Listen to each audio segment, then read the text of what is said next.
आज चाहिँ सजाको भान्सामा के बन्यो भनेर म हजुरहरुलाई शेयर गर्दैछु ल। आज चाहिँ मैले बनाएको छु चट्ट पिरो अमिल एकदमै स्वादिष्ट मशरुम साँधेको। मैले चाहिँ यहाँ रेडी गरेको छु पाते मशरुम। यसलाई चाहिँ मैले मजाले केलाएर पनि पखालिसकेको छु। अब चाहिँ म यसलाई 2 मिनेट जति बोइल हुन छोड्दिन्छु।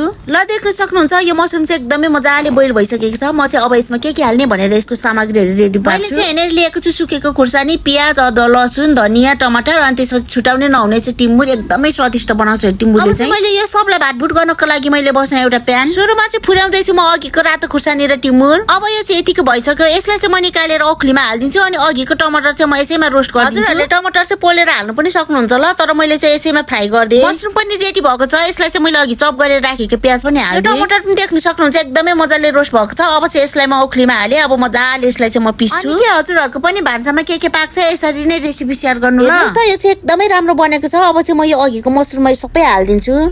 अब चाहिँ मशरुम झार्नु यसको लागि चाहिँ मैले रेडी गरे तोरीको तेल चाहिँ मजाले खरेपछि मेथी हाल्दिए। मेथी पनि राम्रो ब्राउन कलरको भइसकेपछि अघि चप गरेर राखेको अदुवा र लसुन पनि फुलाएँ। लास्टमा चाहिँ मैले थोरै हल्दी पनि हाल्दिएँ। अब चाहिँ ज्वाइँ बनाम है त। मैले चाहिँ स्वाद अनुसार नुन पनि हालेँ। अब चाहिँ म हल्का हल्का पाराले मजाले मोल्दिन्छु यसलाई चाहिँ। ल साथीहरु यो चाहिँ रेडी भइसकेको छ। एकदमै मिठो स्वादिष्ट चट्ट परेको छ। मैले चाहिँ साकिसकेँ। हजुरहरुलाई पनि इफ यस्तो बनाएर खानु मन लाग्छ भने चाहिँ रेसिपी फलो गर्नु होला। Bye bye everyone, thank you for watching.